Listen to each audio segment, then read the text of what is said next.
His contract isn't looking like a great bet, and you know what else doesn't? Going over the second apron to pay a franchise legend who hasn't lived up to his old standards. In a classic "what have you done for me lately" scenario, the Golden State Warriors made the logical, if unpopular, decision not to offer Klay Thompson a big new deal. After years of paying steep luxury taxes, the Warriors are now only the 9th most expensive team in the league, with $175 million tied to relatively team-friendly deals. Yes, Steph Curry remains the NBA's highest-paid player at $55 million, but he's still worth every cent. The worst contract in Golden State now belongs to Draymond Green, not because of his on-court contributions, but because of the suspensions and distractions he continues to cause. If that seemed like disrespect to Klay, think again. For the Dallas Mavericks, giving Thompson a 3-year $48 million deal is a savvy move. Unlike the Warriors, Dallas remains under the $178 million first apron even after signing Klay. That gives them enough room to pursue trades during the season. In return, they're getting one of the greatest shooters of all time, someone who should complement Luka and Kyrie perfectly. Most Mavericks players are on team-friendly deals, and their only significant contracts belong to Luka Doncic and Kyrie Irving. However, Kyrie's $41 million salary at age 32, paired with his lengthy injury history, we need to do this. You need to get a stop. It's you, my man, that's getting cooked, so it's no we. And inconsistent availability, makes his contract the least favorable on the team. The 10th highest spending team, the Atlanta Hawks, just traded DeJounte Murray and no longer carry any glaringly bad contracts unless you're ready to call Trae Young's $43 million salary a problem. With the top pick in the draft now on board and solid value deals for players like Clint Capella, Bogdanovic, and DeAndre Hunter, the Hawks have options. They could pivot into a full rebuild around their rookie or hold out hope for a playoff push that convinces Trae to stay. But if the season starts poorly, don't be shocked to see Young and others moved. Meanwhile, the New York Knicks, once synonymous with bad contracts, are now the picture of fiscal responsibility. Their best player, Jalen Brunson, will earn just $24 million in 2025, and he just signed a 4-year $156 million extension, $113 million less than he could have secured if he'd waited a year. Brunson's decision was clearly made with team success in mind, allowing New York to retain his Villanova teammates, all of whom are on under-market deals. Even Julius Randle, despite his inconsistencies, isn't a bad value at $28 million, though next year's free agency might shift that conversation. For now, the Knicks are deep, flexible, and a legitimate contender. Dropping into the group of teams below the $172 million luxury tax threshold, we start with the Toronto Raptors. Their highest-paid player next season will be Immanuel Quickley, who just signed a 5-year, $175 million deal. Quickley is a solid scorer and averaged 18 points and 7 assists last season, but he hasn't yet shown he can be the first or second option on a playoff-caliber team. There's room for growth, but giving him the keys to the offense feels like a risky move at this point. The New Orleans Pelicans face a dilemma with Brandon Ingram. He's entering the final year of his contract and making $36 million, but he wants a $200 million extension, a price New Orleans is unlikely to pay. With big salaries already committed to Zion Williamson, DeJounte Murray, and CJ McCollum, someone has to be the odd man out. That makes McCollum's deal the least favorable, especially since his defense doesn't match the rest of the young, athletic Pelicans roster. One of the NBA's most consistent scorers over the last decade just signed with a new team.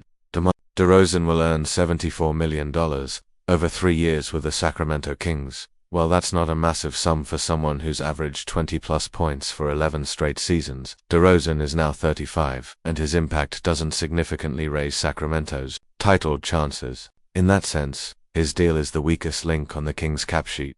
Over in Houston, the Rockets are loaded with young talent on rookie contracts, players like Reed Shepherd, Alperen Sengun, Jabari Smith Jr., Cam Whitmore, and Amen Thompson. Their one inflated deal belongs to Fred VanVleet, who will earn $42 million in 2025, and has a $45 million team option for 2026. VanVleet averaged just 17 points last season, the lowest output among players earning over $40 million besides Rudy Gobert, who isn't expected to score. Still, since his deal is expiring, the Rockets should be able to move him if they choose. That flexibility is not something the Chicago Bulls enjoy. Thanks to one of the league's most immovable contracts, Zach LaVine, he's owed $138 million over the next 3 years. despite being injury-prone and a defensive liability. While LaVine has flashed star-level talent, his inconsistent availability and lack of impact have made his deal an anchor. The Indiana Pacers are another team that's smart about their spending and rarely cross the luxury tax threshold.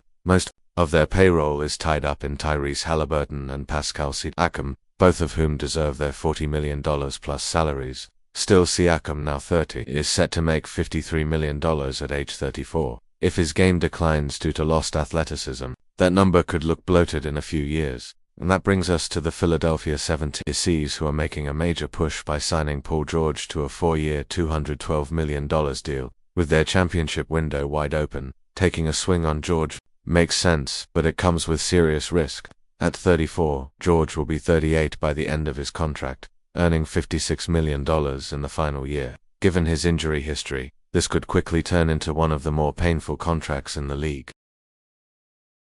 The NBA salary cap is stricter than ever. Having a player on a massive contract who doesn't perform is now a death sentence for any franchise. Bad contracts can prevent teams from adding key free agents or making meaningful trades moves that could be the difference between winning a championship and entering a long rebuild. Take the Phoenix Suns, the highest spending team in the league. They've built the most expensive roster in NBA history, with over $220 million in player salaries and close to another $100 million in projected luxury tax. New owner Matt Ishbia will become the first to spend more than $400 million on players in a single season. Most of that money goes to Kevin Durant, Devin Booker, and Bradley Beal, who will make $150 million combined. But Bell, the least productive of the trio, stands out for the wrong reasons. Averaging just 16 points per game with 0 playoff wins since arriving, he's not lived up to expectations. With $160 million still owed through 2027 and a rare not clause, the Suns have no choice but to hope Bell improves.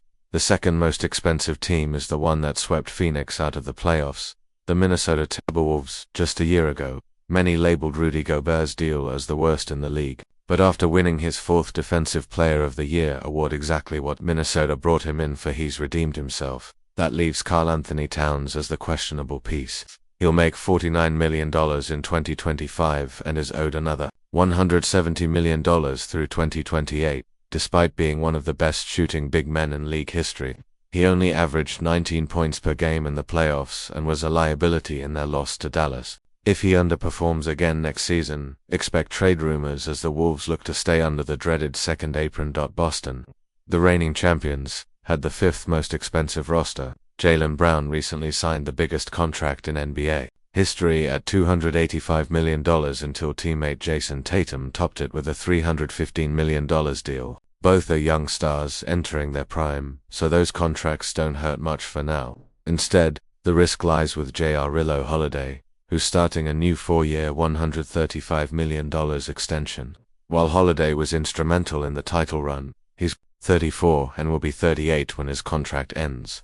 A production drop is likely. Ironically, Holiday was traded for Damian Lillard, who now plays for Milwaukee. The Bucks will pay Lillard $48 million in 2025, $58 million in 2026, and he holds a $63 million player option for 2027. As talented as he is, Lillard is aging only a month younger than Holiday and has become increasingly injured. With both him and Giannis on huge deals, the Bucks are one of just 4 teams over the second apron, which makes improving the roster nearly impossible.